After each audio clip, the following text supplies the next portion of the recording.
Welcome to Integrative Lawyers of the World, where we believe lawyers contribute to the healing of the world by practicing law in a way that honors our interconnectedness and that values generosity, authenticity, and integrity. Hi, I'm Carrie Raleigh, and our guest this episode is Isaac Degwa. When he was young, Isaac had a dream of becoming a big shot, powerful lawyer. However, at the age of 25, when he was young and naive, he was arrested and sentenced to serve 14 years in prison. He spent 4,075 days in prison. While there, and with the help of justice defenders, he earned his law degree from the University of London. He has gone on to help and work with prisoners with physical disabilities and mental disorders. He's currently a trainee with Justice Defenders, and he has a personal mission to ensure that the defenseless get access to justice. I'm very excited to welcome Isaac to our show, and I hope you enjoy our conversation. Hi, Isaac. How are you? I'm well, Carrie. Yeah. Thank you for joining us today. And you are joining us all the way from Kenya. Is that correct? Nairobi, Kenya. Sunny Well, day. I am recording this from Aurora, Ohio, which is in the Midwest of the United States. And just to let you know, last Saturday we had snow, and today it's still a gray day. So it's nice to hear that there's sunshine in your world.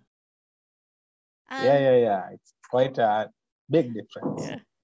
So as I was reading your story and as I shared it in our introduction, you have one amazing journey. And I just thought we can walk through it. Maybe no better place to start from the beginning. You said when you were young, you had dreams of becoming a lawyer. Can you tell us about that? Oh, yes. Thank you, Carrie, again. My dream of becoming a lawyer started when I was very young. I remember I was inspired by the fact that, lawyers have a name in the society. And whenever, a teacher poses a question in class, what do you want to become? I'd love to become a lawyer. So it started back then. And through my journey as a young person, I got the passion and I got, the need to become this big person in the society. It's a dream. We all dream when we are young, right? It went along very well. And as I progressed through school, I did even the courses that I did or modules that I did in school were directed at becoming this lawyer.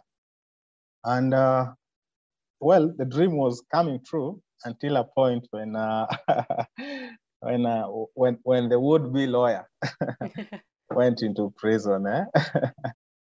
And my journey then of becoming a lawyer at that point stalled. You certainly saw another part of the legal system, but from within a prison, from within the outside. Later on, I'd like to talk about how that experience probably influences your work as a lawyer now.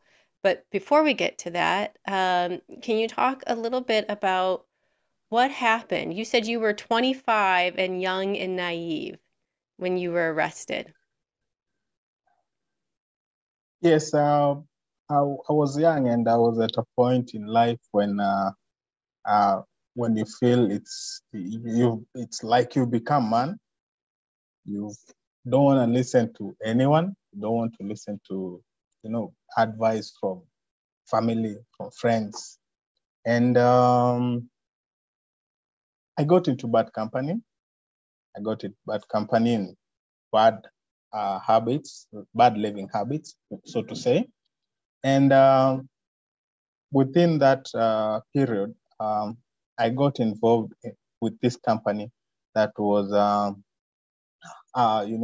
handling stolen motor vehicles and stolen goods. And it's at that point that, and all I was doing all this just to make some extra coin, not to do something that would help me in life, but to feel like I'm living large and feeling like I'm living like this big person. But it was all a lie.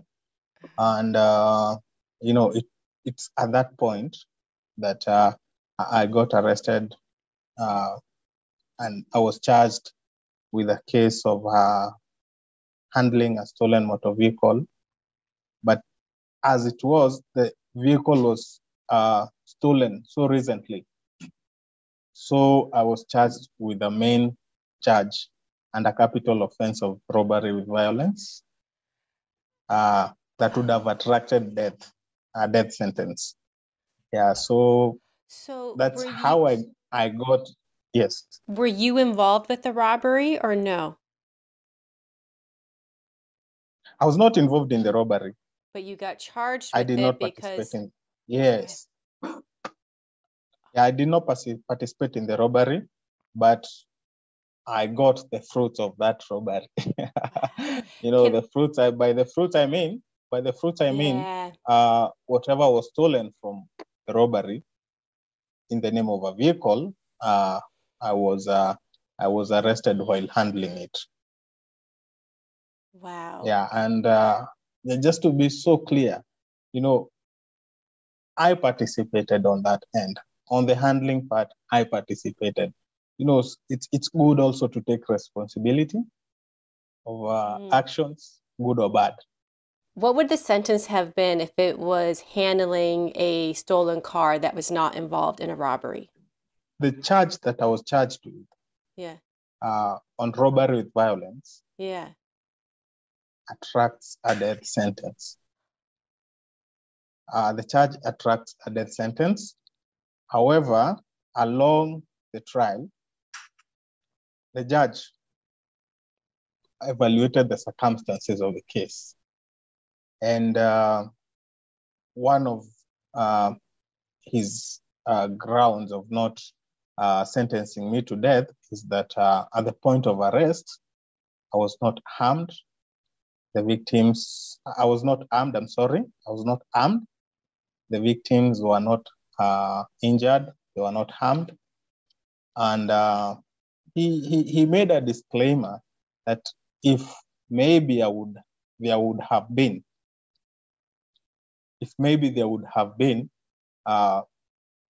some weapon or some or the victims would have been injured at the point of my arrest, then I would have been sentenced to death. However, the court assessed the circumstances and sentenced me to a 14-year sentence, which is a maximum sentence of handling stolen goods. At some point before the judge makes that decision, you become aware this could be a death penalty. Before the judge made his decision, do you even remember what you were thinking or feeling? Like, what was that like? There's a way a judge will summarize his findings.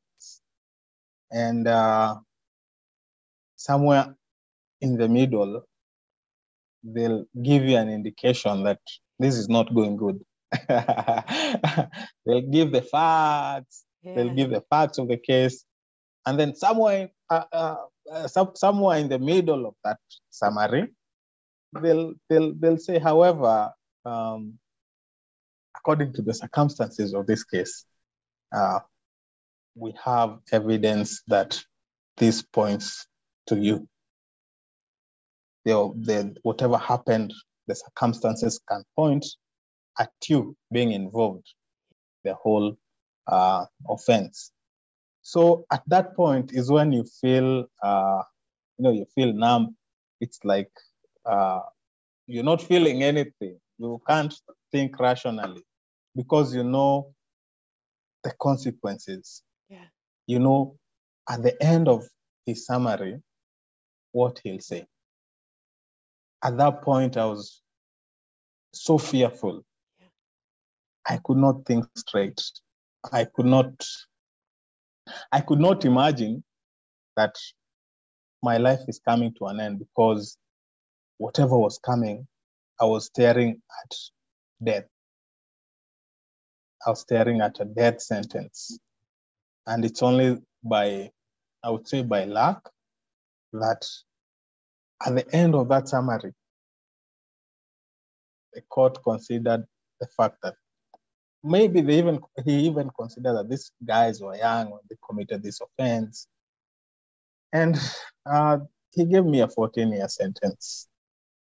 So on one hand, it was a bombshell. It was tough on me. Yeah. On the other hand, I did not get a death sentence. So it was there was some mixed feeling, although the mixed feeling definitely on the negative. Yeah, staring at a death sentence is not something so easy. Now, you could have taken that sentence and become very bitter and angry person, and maybe there were times where you were just that, but seeing how you are now, it seems like you at some point chose to reset your life or to not fall into the only expression I'm coming up with right now is like claws of bitterness. You know, sometimes when bitterness gets a hold of people, it just like hangs on to them and drags them down. You did not let that happen to you, and even in the toughest of situations. So before I even share any more, I'm just so impressed with that already. So you're in prison and you were sentenced for 14 years, and you had said that you actually spent, I saw it in your bio, of 4,075 days in prison. What was that experience like? When I talk about 4,075 days, the experience varies from the most painful experience in life to an experience of feeling, oh yes, it has turned around. So the 4,075 days range from one extreme to the other end to the other extreme. By this I mean initially in the first days and months when I was sentenced to 14 years, life was a bit difficult. At some point I felt I lost hope completely and almost gave up. And I remember there were some friends and who kept on giving me the strength to go on. Mm. There was this one particular prison warden who always, tracked me where I was, and he always told me that I could become something. And the prison warden at that point I felt, oh yes, he did. And actually, he was one of the people who introduced me to this program while I was in prison. And he was also doing the same program. So you can imagine, the prison warden and the prisoner, in the same program. So he kept on giving me, the energy to move on, the energy, and telling me, yes, can come to pass. You're still young, and he kept me out of losing hope. Actually, kept me out of so many harms, and I really appreciate him. And the journey continued. I now joined the University of London, rejoined the University of London because I was initially doing the same program. I rejoined the University of London program, and I started doing my degree. What did you start feeling? Oh, a sense of life coming back again, a turnaround. Yeah, because at that point I was feeling so down. And you can imagine it was 2 years, a whole 2 years of, of not having any direction. I just wake up, you don't know, you don't even care what will happen tomorrow, because I was seeing, I was young, and I'm meant to come out of prison when I'm 41. My youth is lost in prison. So I felt there was no point of living. But when I started now doing my degree, it gave me that turnaround, gave me that hope again. And, it showed me that one day things will come out well. Yes. So how did it come about that you were introduced to the program? Can you just describe a little bit of what Justice Defenders is, and then how it was introduced to you in prison? So Justice Defenders started initially as African Prisons Project, and they started by training inmates and wardens, prison wardens, on how to acquire legal skills. They trained us and enrolled us to do degrees with the University of London. And by training us, they gave an opportunity to the prison community, especially those who could not afford legal representation, to access some form of legal advice, and to be able to represent themselves in court. So basically, that's how it started, by training us, and through that training, as lawyers and as paralegals, to be able now to impart those skills to the prison community, especially those who cannot afford legal representation, which is a majority of the people who are in prison. Oh yes, because you find the greatest number of the people who are in prison are people who cannot afford legal representation. Legal representation is expensive. And if you find someone cannot even afford some cash bill of around, let's say, $10 or $20, then that person cannot be able to afford an advocate who will represent them in court to around $1,000. It's not possible. So that's where Justice Defenders come in and train paralegals and lawyers to be able now to help those who cannot afford legal representations in prison. Something is wrong when the justice system is a reflection of how much money you have as opposed to actual justice. Yeah, that's the reality within the community that we live in. Yeah. It's the reality. Yeah, because the number of advocates who are in the within the community is very few. And as paralegals, we come in to be able to mitigate this deficiency of lawyers.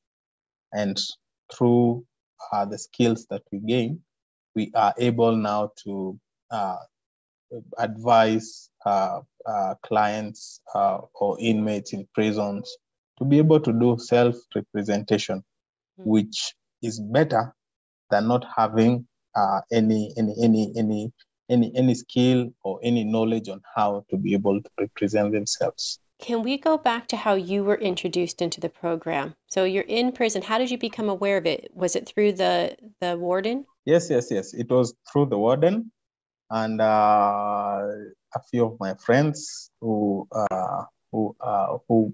became my co-students while we were doing the degree. Yes, but mainly the prison warden, and he encouraged me so much. Yes. So does Justice Defenders then send instructors into the prison to teach you the law courses, or how does it work? Yes.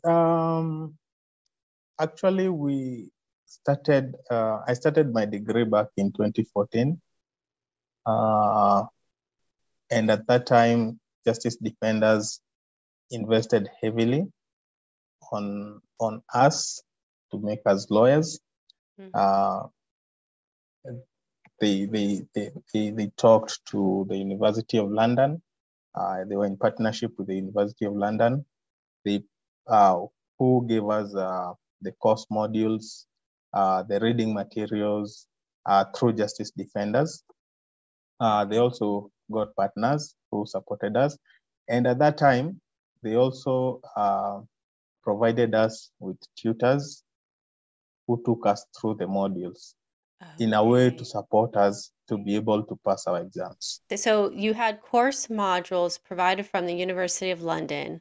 It was self-study, but with the help of tutors provided by Justice Defenders. Yes, it was mainly self-study. Yeah, but there were tutors who guided us and showed us the way on how to go, with the modules and how to pass our exams properly. Yes. Did you have like a set time where you would go to the prison library or a meeting room or somewhere where you could go and study with your fellow inmates so that you guys can talk about the materials together or to meet with the tutors together? There's a unique relationship Yeah. between prison and Justice Defenders, Yeah. and they are allies that are unlikely to you are unlikely to see uh, in so many places in the world. It's not easy to find a prison administration and the prison administration and a whole university in London and an organization coming together to be able to support this inmate to do self-representation. Yeah. And through this conjunction or through this partnership, the prison was able to provide for us a place where we could do our studies. There's a school, there's an academy in the prison. So they provided us a space where we could be able to do our lectures. There's a library, but the circumstances in prison are that you can only do your studies from maybe during the day, so to say. You can only go to a library during the day from, let's say, 8 to around 4 in the evening. And Okay. that is not sufficient time for you to do your studies. It's not sufficient Yeah. time because you'll need to interact with your tutor. You Mhm. need to maybe do your group assignments. And a huge part of the modules, you'll have to do self-study. And Okay. therefore, with the limited room, we were just able to be creative and Mm. to push and maybe have sleepless nights. I personally had sleepless nights, Yeah. trying to read and to make sure that I covered the modules properly. Was there yes, it gives me purpose, but was there a pressure to it as well? The prison environment is not an easy environment.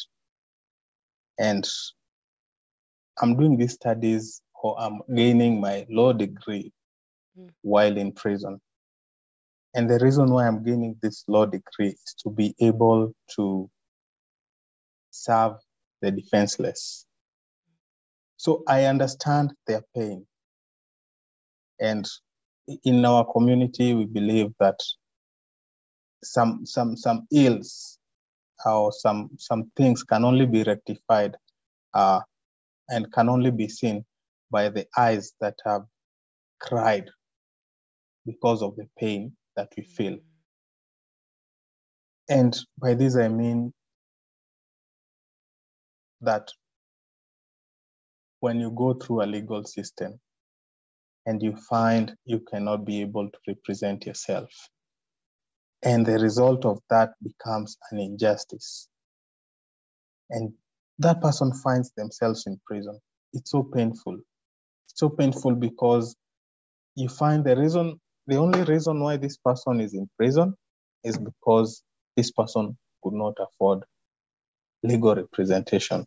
And therefore, poverty then becomes, the standard of, money becomes the standard of determining whether this person will go out of prison or not. And therefore, poverty will definitely push this person to prison. It will not, this person will not get a chance. And therefore, there's that pressure when you're doing a law degree in those circumstances. There's a pressure, there's a high expectation from the people you're serving. Because a majority of them cannot be able to read and write. And even if they can be able to read and write, they cannot be able to identify maybe where their case lies. A criminal case will definitely be very complicated. There are elements that you need to identify in such a case to be able to ask the right questions during cross-examination, to be able to identify your issues that will lead you, or issues that will make you justify yourself or will make you go free. But when you don't have that knowledge, when that person does not have that knowledge, then it becomes very difficult for them to represent themselves. And therefore, that pressure will always come because you don't want to let these people down. They have a very huge expectation on you. And I can tell you for a fact, we started giving these people these skills as soon as we started our studies. And it became a very interesting experience because we were learning on the job, doing the theoretical work in the morning and coming back in the evening to do the practicals. Wow. Doing the pupillage while still doing your studies, yes. The necessity of it helps give you the confidence to do it. When I first graduated out of law school, the first time I had my first clients, it was nerve-wracking a little bit. I remember the first time I signed a complaint, when a lawyer signs the complaint, you are signing to it, your responsibility. And I remember pausing the first time I signed it. It was like, ooh, I can only imagine what you are having at that time where you're learning it, and then you go out or in the evening and talking to your fellow prisoners about it and trying to pass on, which were effectively your fellow prisoners were your first clients. They were the first clients, and clients who had a lot of expectations because you feel like you're holding their lives. Their lives is on your hands. Yeah. So there's a lot of pressure. Yes. I just, the difference, so I've always done civil commercial matters. And I remember once in the law firm, we were working like a lawyer and I, it was stressful in terms of law firm stresses, but I think she was actually a partner at the time. We were getting stressed with long work hours, demands, and client expectations. And she just quietly said, she's like, you know what? We're not criminal lawyers. At the end of the day, our cases involve money, not someone's life. Criminal lawyers, they're the ones with the real stress. And it just really shifted the responsibility and the stress for us to our sisters and brothers of the bar who do criminal law as opposed to commercial law like me. So we tip our hats off to you, just so you know that. Thank you. We are taking a brief break from this conversation to ask for your financial support. With each episode, we hope you can see how lawyers and peacemakers like you are contributing to the healing of the world. It takes many kinds of resources for the integrative law movement to keep going and affecting change. Your monetary donation can help us continue this important work by supporting the activities and the members of this community. Each contribution goes to promote the stability and accessibility of the movement and to support basic expenses like our Mighty Network Group, web hosting, social media and event management, and this Integrative Lawyers of the World podcast. Because we like to give people choices, we have ongoing monthly options to match your budget, or you can make a one-time donation. Thanks to our non-profit corporate sponsor, the Renaissance Law Society, US supporters are able to make tax-deductible donations. Supporters from other countries, please check your local tax laws. To help establish confidence in your choice to support us, we have set up an open, collective, transparent plan to track how the community money is spent. For ways to support the integrative law movement and our world-changing work, go to our website at www.integrativelaw.com and click on Support the Movement tab at the top of the page. Another great way to support us is to rate us 5 stars and comment, like, follow or subscribe to us on iTunes, Spotify, Google, YouTube, or your favorite podcast platform. These ratings and interactions help us get seen and heard by even more people to make an even stronger impact. Thank you for your support and spending time with us today. Enjoy the rest of this conversation. You had mentioned that you had studied with the prison warden. He was part of the group. So were you actually studying and discussing cases with him, or discussing case law with him? Yes, actually, that's our community. It's our community, and we have a community of prison wardens. We have a community of the inmates working together to bring in this change, and it's such a unique scenario when you find a prison warden and a prisoner in the same class.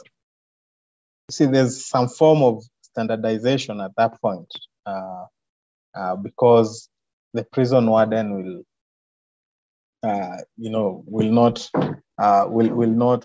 not look at you as an inmate at the time, and you're not looking at him as a prison warden at the time. You're students, and your students are, trying to fight for a very noble cause, trying to change how people think about, the prison community, trying to impact and to touch the lives of those who cannot afford that legal community.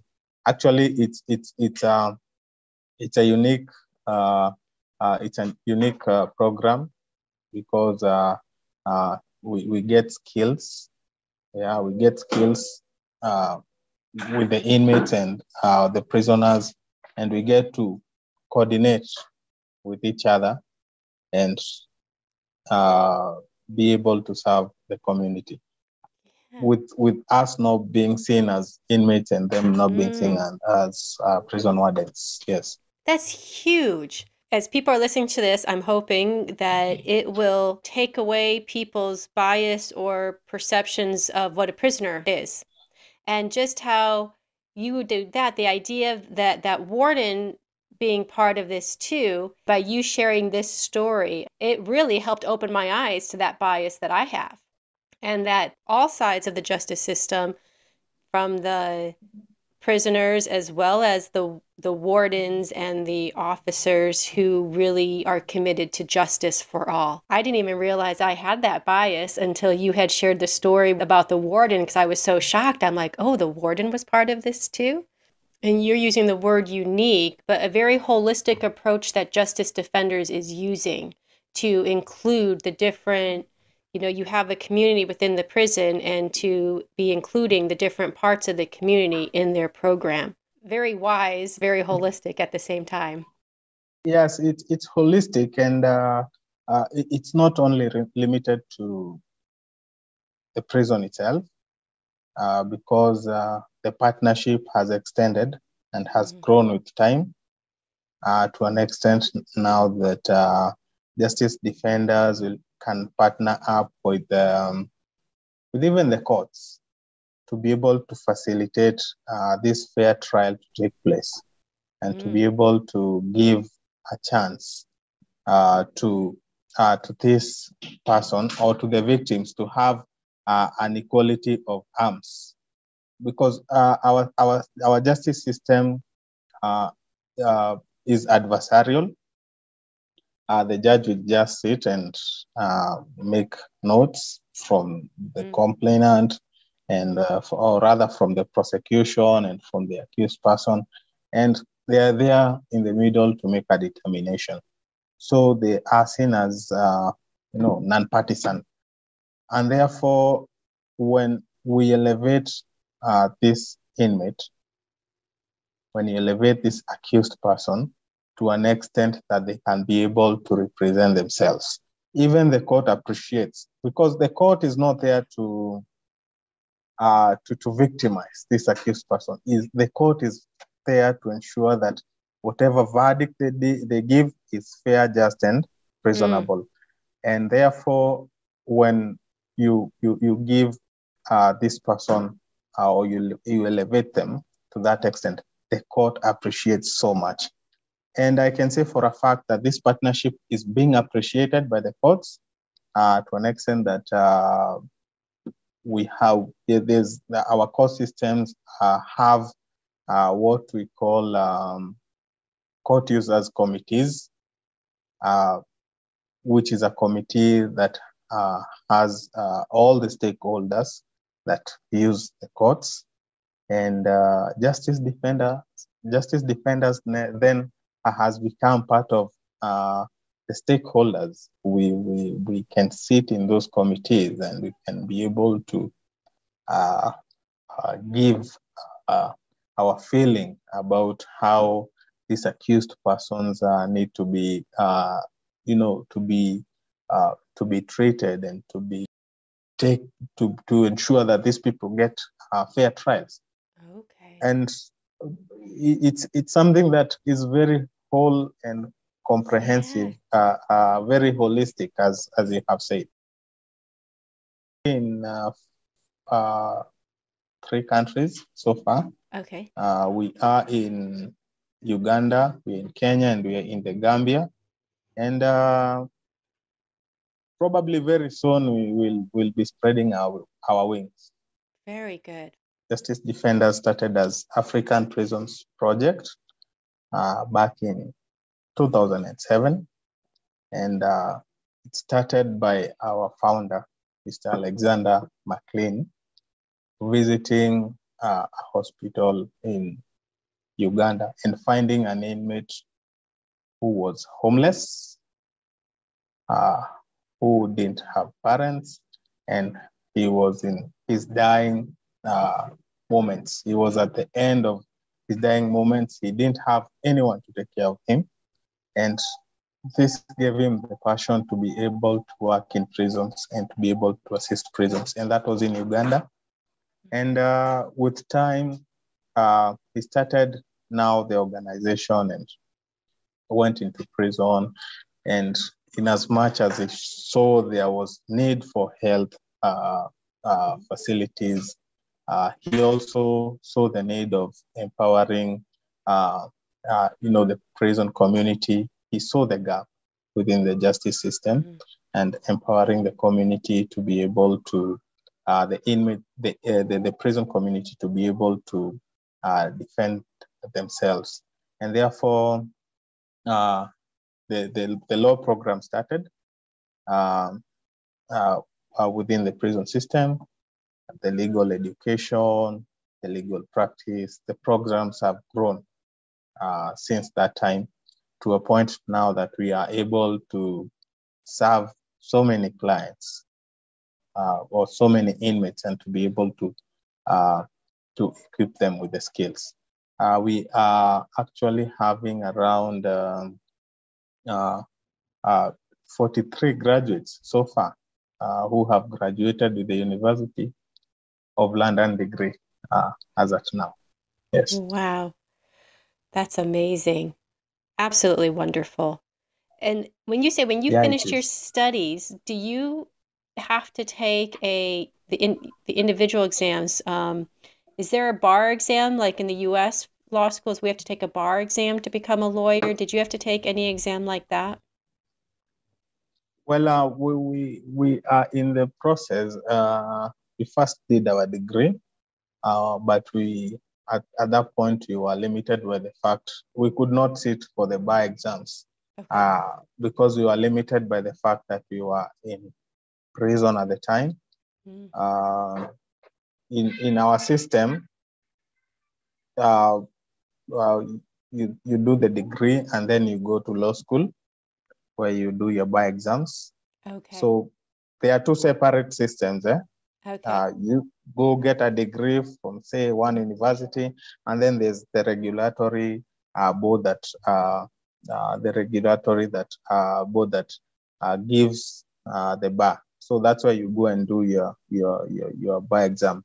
Okay. And the board or the School of Law could not probably facilitate us while we were in prison. So that now becomes a step one can take once they're out of prison. I still have that dream, personally. Okay. Okay. So that's the next step for you. Oh, yes. In the interim, you're working as a paralegal with Justice Defenders? Yes. I'm Okay. working as a paralegal, yes, with Justice Defenders. And it's a really nice Yeah. experience. So I was wondering if you could talk to us about on some of the cases that you have handled. I think there was one that you just recently won a petition regarding inmates with physical disabilities or mental disorders. Can you tell us a little bit about that? Yes, this was a great ruling, and it just shows how people who are least powerful within a society, once they are empowered, can be able to make a change and a reform within the society. Before I got my degree, and before we got our degrees, before we got this legal education, there was this injustice on people with mental disability, to an extent that you find the laws that committed them to detention dated back to the colonial times, when they could not, to the colonial times. And these laws are the same today. They are the laws that are running. And therefore, it occasioned a lot of injustices, especially on people with disability. These people are being detained under what we call the presidential pleasure. If you go, it had been borrowed from the UK, where such people with disability were detained under the king's or the queen's pleasure. And you can imagine the UK did away with that system a very long time ago, yeah. And our system has still held on it. So it raised a need for us to be able to bring that change, for us to be able to look at these people and see how we could help them. I can tell you for a fact, Kerry, if you look at these people who are being detained in prisons, you'll wonder whether we are still children of the same God. Because these people cannot be able to understand anything. And they are being detained in prisons, not because of the wrong choices they made, like Isaac did when they went to prison. It's just because they are disabled. It's just because they cannot be able, or maybe it's in nature that these people acted in a way that offended the law. So it's not a matter of choice, and that's why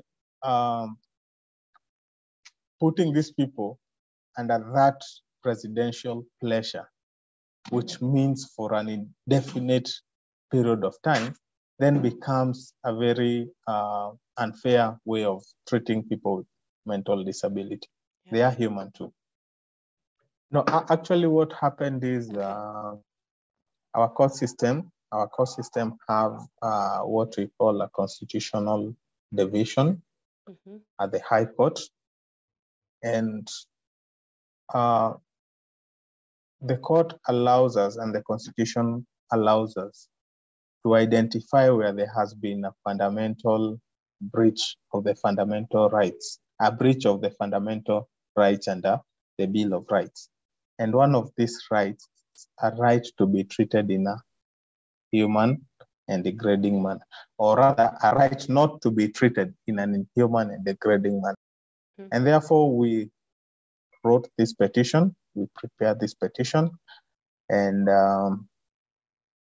filed it. And we were able to go down to these people to interview them. Some of them could not recall, their case details.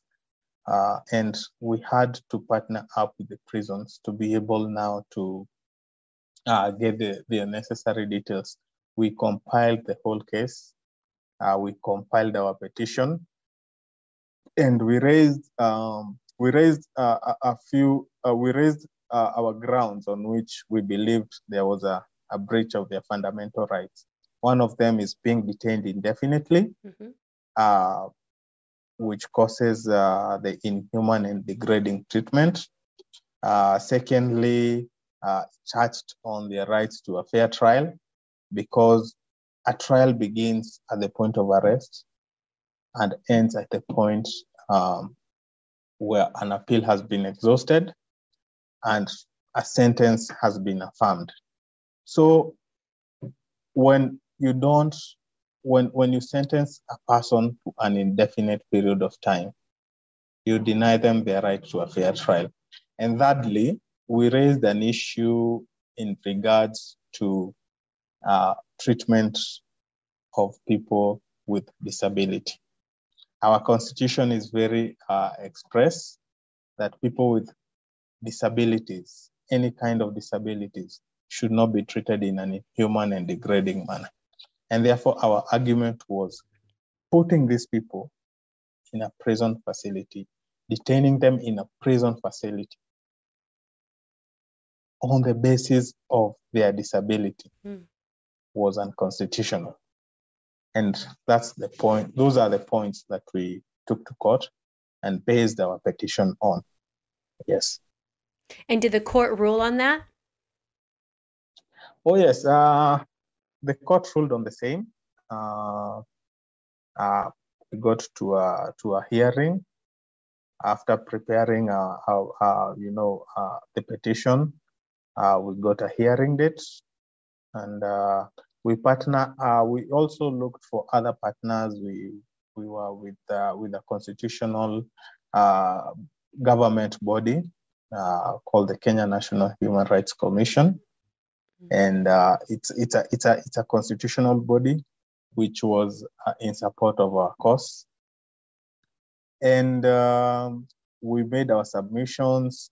We were able to do our research extensively, looking at other jurisdictions and how they have dealt with people with mental disabilities.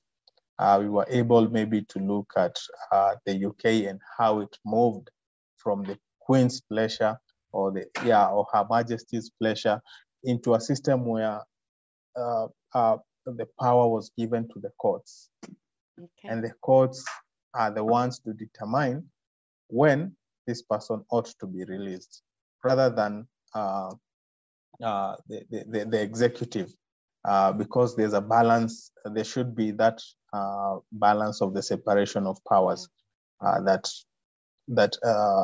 the court will determine the length of a person's sentence or detention. So where is it in the process? Has it been changed from at the president's leisure to the court system, or is it still Is it still going within the legal system, or has a decision been made? Well, the decision has already been made. The decision has already been made, and the court gave the government and the Attorney General and the Parliament a period through which they should be able to have amended these laws. I believe it's in the process, and it shows that, we can be able to change things even from the most unexpected places. Yeah, you can imagine it's all these ideas came out of prison, and it shows that when you give that power, that the power of the law, when you give it to that least person in the society, that person who does not have power, then that person will definitely reform and bring change within the system. How do you handle or manage people with physical or mental disabilities? I'll give two approaches on how to deal with these people. Number one approach, I read from actually as I was doing my research, is one that came from a United States Supreme Court decision. The decision was in O'Connor versus Donaldson, and it gave there were several factors that were to considered when before you detain such a person. And it gave a very clear approach, or maybe it gave a clear approach of how you should deal with a person who has a mental disability.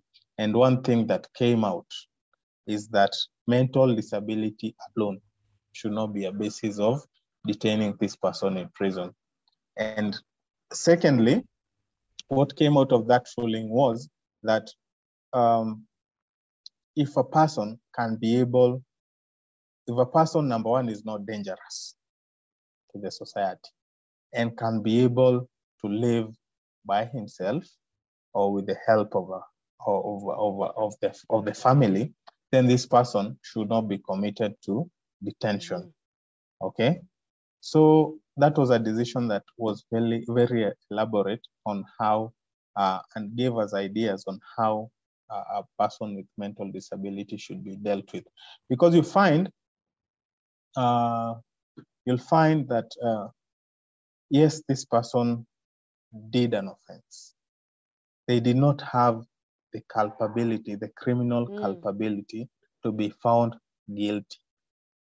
Because to be found guilty, you have to have the conduct part of it, the actus reus and the mens rea. So it means they did not have the mens rea because they don't have that mental culpability of committing or the intention of committing that offense. And therefore, this person, looking at the face of it, this person is not guilty, would not be charged, or would not be convicted as a guilty person. And therefore, the only way to be able to deal with this person is to take them through a process that is only fair and take into account that this person has a disability. And therefore, if this person can be deemed not to be dangerous, then they can be able to live outside the prison facility. The other approach that I looked into was an approach from the UK system, where it moved from Her Majesty's pleasure to a court system. And the reasoning was that a court will have the best place, will be in the best place to be able to dispense with this person. A court can be able to order for an expert report, to be able to, for a medical report, to be able to determine that this person can now be able to live within a society, rather than leaving this to the president's pleasure and we were asking ourselves, when will the president be pleased to feel? I'm so pleased. I'll let you go. So it's something that the court agreed with us that it is unconstitutional for a person to be detained under the president's pleasure, and gave an order that this person can only be detained under the order of the court, and the court shall have a way to review this person's status from time to time to avoid them being in detention for an indefinite period. So as the result of the petition that you worked on, it is now being considered by the legislative authority in your country to rewrite the laws on this. The court has given a timeline of 1 year for them to report on the status. Nice. When you're looking to see whether or not you made a positive impact, you've already seen an impact. It has made an impact. It has made an impact because in as much as the law will be reformed, there are those persons who were detained for as long as 25 years. Now they'll have a way to go back to court. The court ordered that the courts that committed them to detention should hear their cases again, should assess their circumstances, should order for medical reports, and should determine whether these people should live in prison or should be detained further, or they should be released. I'm glad you added that, because it's not just the law and the words of the laws being rewritten or being reconsidered. It's the effect on the lives of actual people. And now you are currently working with a women's prison. Can you tell us a little bit about the work that you're doing there? Yes, it's a really interesting experience. I'm working actually in a main prison that holds men, and also working in a prison that holds women. Okay. And working in a prison that holds women gives me a whole new experience because women are considered the fabric of a society. They are considered very important people within a society. Without a woman within that society, the children will not get the necessary love, because a woman is meant to love and to bring together, to hold a family together, and therefore working in a prison that deals with women has given me a whole new experience, because you find there was this woman who committed an offense, and this woman had a young child, and they had to bring their child in prison. So you see, the child is suffering consequences of the mother, and they may be naive, they may not understand what's happening, but it's important also to understand that impact will have that picture will have an impact on this child for the rest of their lives. And therefore, and again, you find that most of these offenses that commit women in prison are offenses that I would call them petty. They're not so serious offenses. I recently came across a woman who has been charged with selling counterfeit goods. And if you look at the reasons behind her selling these goods, is nothing else but poverty and trying to sustain themselves. Okay, and they are just trying to sustain a family. And when you find this person in prison and they cannot be able to raise a cash bill of as low as $20, then it becomes very touchy. Is there a way that the system or society can work to help people who are committing crimes because they're looking for ways to make money? How can we help those people make money or opportunities to earn a living without resorting to crime? It is important to look at the circumstances, for example, of this woman. This woman has kids who are has children who are depending on her. And therefore, sometimes you find they get very exorbitant cash bill terms, very high cash bill terms they cannot afford. However, we are still able to advise them on how to get their bail terms and bond terms reduced. And these are issues that we need to look at when we are dealing mostly with with women.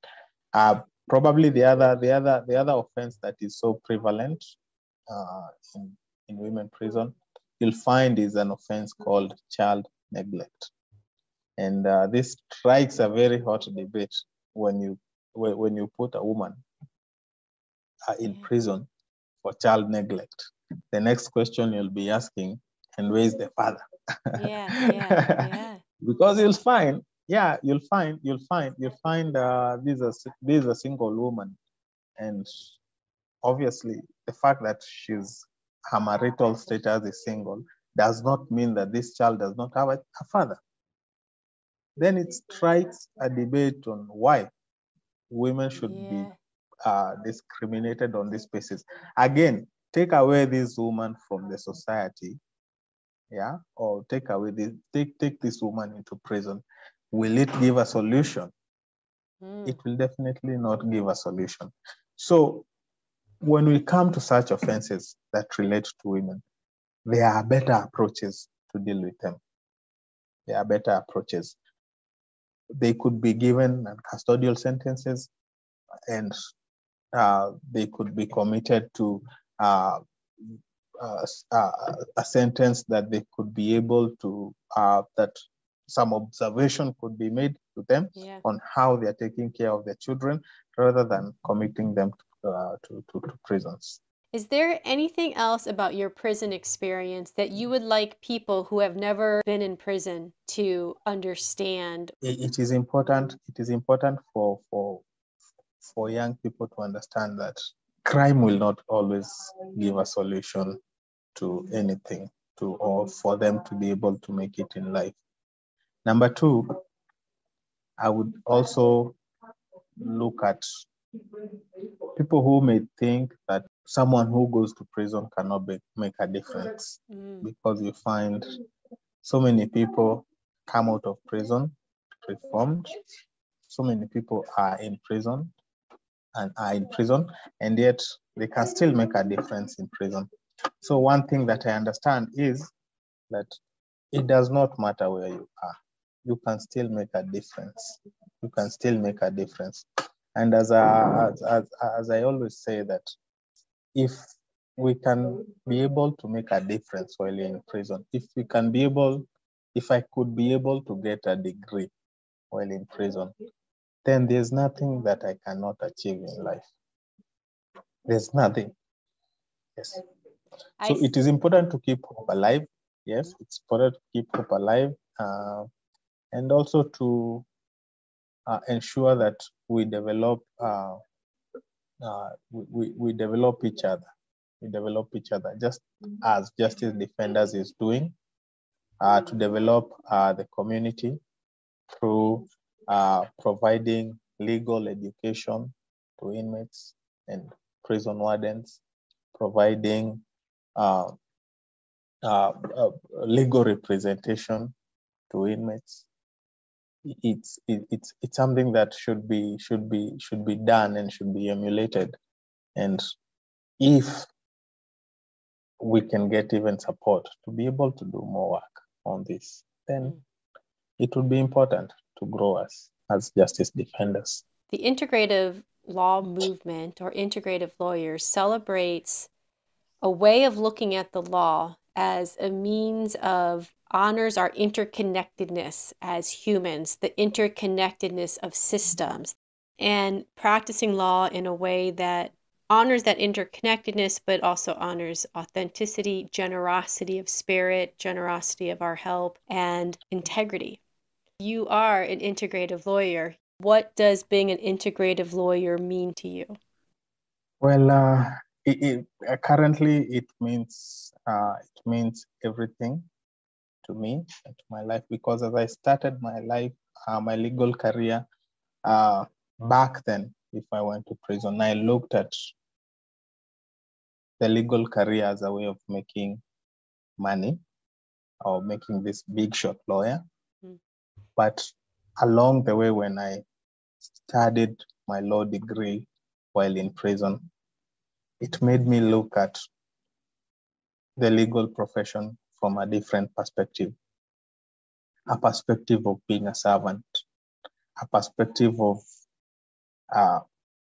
employing the integrative legal way of dealing with our clients, and becoming an integrative lawyer, so to say. Because you find, to be able to help a person with, for example, a mental disability, you will have to go to their level. You will have, first of all, to keep your legal skills away and wear the human cloth, and be able to understand them, empathize with them, and think about them, to be able to help them and to relate with them, and to see, what if this would have been my brother or my sister? Would I be pleased to find them in such a circumstance?